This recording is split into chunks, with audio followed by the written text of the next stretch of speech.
All right, welcome to Trying Success, where there is no plan B. Where do we go from here? Today on Trying Success, we're going to be talking about customer relationship management. So I got some information, got some notes here. I'm into tech, guys. I want you guys to get used to tech services because if you don't get involved into technology, you will be left behind as a business person. So if you ever notice, a lot of time people use their technical devices, their cell phones and iPads and computers and stuff like that. And if you're a small business, you really want to get acclimated or used to using technology more than you probably used to, especially if you're old school. Old school ways, of course, we was used to using a piece of paper, writing stuff down.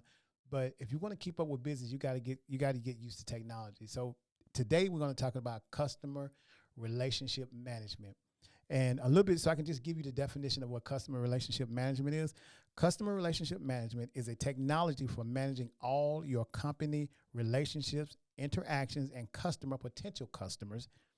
A CRM system helps companies stay connected to customers, streamline processes, and improve profitability. You hear that? Customer relationship management.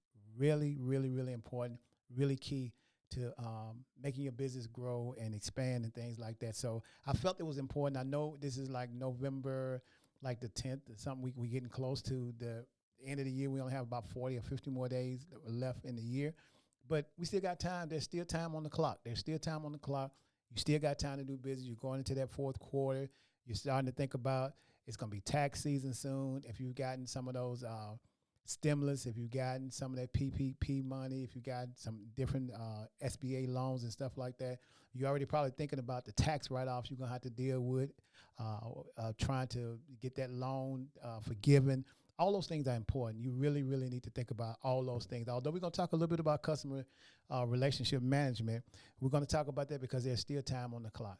Again, I want you to hear this. Customer relationship management, better known as CRM, is a technology for managing all your company's relationships and interaction with customers and potential customers. A CRM systems help companies stay connected to customers, streamline process, and improve profitability. All right, so you got to keep that in mind. Keep that in mind, y'all. That's important. So you got to do things like web optimization is one of the tools you want to use when it comes to creating customer relationship management. So when you hear the definition, website optimization, so this is just one of the things that you do.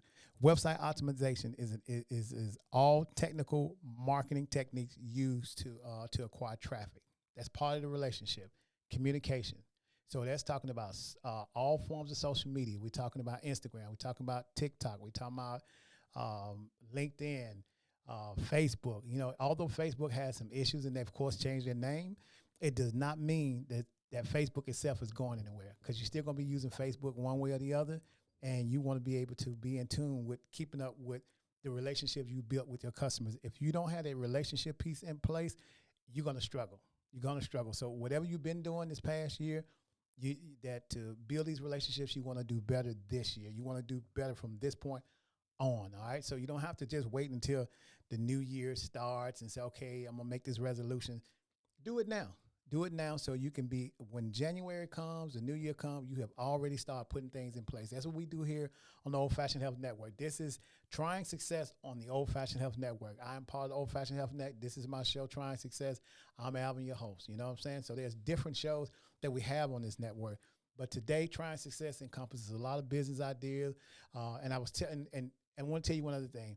We're going to talk about finances. We're going to talk about cryptocurrency. We're going to talk about banking. We're going to talk about where to put your money for your money to work for you. You know, you need to know these things as a business person. And it doesn't matter if you have $100, that's your money. That's your money you work for. And you want to be able to make that money work for you.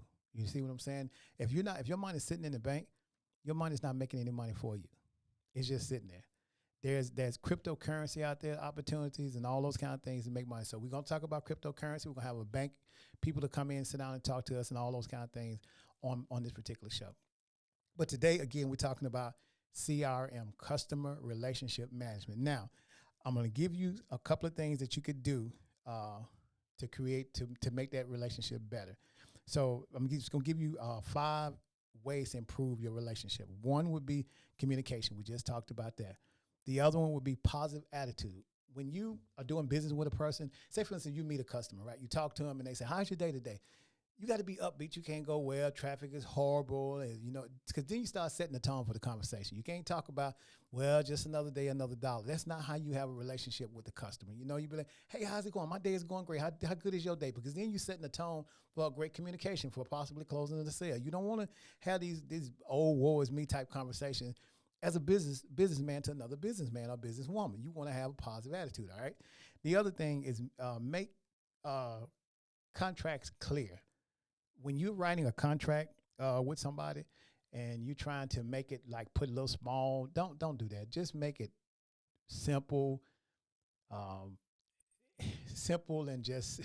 And I think they call it simple and stupid. That's not a right good word to say, but you just want to make it simple so you don't come across as though you're trying to get over on your customer. You make it real simple for them. Sometimes it requires you to have a lengthier conversation, depends on the product, depends on the service, depends on all the things, those variable things. But you want to make it as simple as you can. That's a good way to maintain a good business relationship when you're not trying to put a lot of small print in something and it looks like it's like, are you trying to get over on me? Are you trying to find a way to make an extra dollar off me? You don't ever want the client to think that. You want to have a good, clean contract, all right? The other thing is compromise. So listen to this. You're trying to close a deal, right? And you're stuck between $1 and then 10 cents, $1, and you're stuck between the closing the deal is a 10 cents different. Keep in mind, you want to try to do business so you continue to do business. That 10 cents that you're trying to save, let the customer have it. Because what's going to happen, you're going to keep building relationships. A 10 cent now that you're trying to save, that may be the end of that contract because you were so bullish on saying, I got to get this 10 cent. Compromise. Be willing to compromise on some form of the contract or some form of the deal. Don't just always go in there and make it about you. You want to make it about the customer. You want to make sure the customer's happy. Now, that doesn't mean you just give the whole store away. But you got to compromise something. Ask them, well, what if we do this? What if we do this? What if we extend it over a period of time? What if we put it on, we do 90 days, a net 90 days? What if we do some type of form of payment in order, if it's related to closing the deal because of money, or if it's terms where you're trying to say, okay, I'll do this for 6 months for you, you do this for 6 months for me. The bottom line is compromise. It's not about I'm going in there and when I leave here, I'm going to take the whole store with me, because chances are that customer will be like, I'll do business with you today, but while I'm doing business with you today, I'm in the process of looking for someone else to replace you because you were so stuck on that 10%. Compromise, that's important, all right? Then the next thing you want to talk about, see, my cell phone just went black, but I wrote these things down, okay? Go above and beyond. So let's see, good example of that.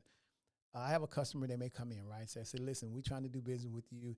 As y'all know, I produce a kids cooking show. We have a kids network called Kids Are Chefs Network, right? And so we have all these kids that go online and they look at all the educational tools and stuff we have in place, right? So we may have a school that says, well, we only have 150 students. We're not going to try to, we're going to try to compromise with this student. We want to give that school the same service that we gave a school or an organization that had 5,000 students, 5,000 kids. So you try to go over and above to try to find a way to fit them into the program you may have built for maybe 10,000 versus 100. You go over and above trying to make sure that customer is able to get what you want, what you're offering, and then you give them the best service that you could possibly offer at all. You always go over and above. You send them an email saying, thank you so much for doing business with me. After you leave and close the sale, you go back, you send them something, a card during the holiday season. You may not celebrate Christmas, but you can do happy holidays. You can compromise. You can find a way to go over and above to make sure that your customer, your future customer, your long-term future customer is happy. These little small things make a difference in business. I'd rather have, so my saying is I'd rather have a slow nickel than a fast dime. A slow nickel over a fast dime. Keep that in mind. Compromise. Go over and above. I said I was going to give y'all 5, so this is my last one. This is a little more than 5. I said there was a lot of important things, but this is one of the most important. Request feedback. After you've done business with the customer, ask the customer later on down the road, maybe let's say a couple of weeks they've been doing the business with you. It was a process of filling out an application or filling out some forms or whatever it took to get the business to going, you go back and ask that customer, give you some feedback. What can I do better the next time? Or if we have to do business with another customer, what would you suggest? Give me some feedback on what you think. How do you feel about the process? How do you feel about me putting this in place for you to do the business we're doing together? Just always ask for feedback. Always be anxious to know from the customer, what can I do better this time than I did the last time? You know what I'm saying? Y'all see the little hand going around. That's my engineer doing all the wonderful things he's doing. So in case you see the little hand going around. But anyway, always request feedback. Always request feedback. Ask the customer, what can I do better? Keep in mind, it's not about you. It's about the customer. It's always about the customer. Learn to do business beyond yourself. Do business to make sure the customer is happy. Keep in mind, you'd rather have a slow nickel than a fast dime. All right? Thank you all, guys, for so much for watching Trying Success. This is Alvin, your host. Next week, our show is going to be about cryptocurrency. You know, I'm saying cryptocurrency, but there's a lot of levels to that because I really want to talk to you all also about how you can accept payments beyond PayPal, Venmo, and all those other things. There's a lot of other ways you can receive payments and it not cost you anything. That's all part of cryptocurrency. So we're going to break it down. We may talk about several different parts about cryptocurrency. But as a business, there's some ways you can collect money, collect your payments via cryptocurrency and not have to worry about those astronomical fees that you're paying using the method you're probably using now. All right? All right, guys. This is Alvin. Thank you so much for watching Trying Success. I am your host. There is no plan B, only a plan A. See you later.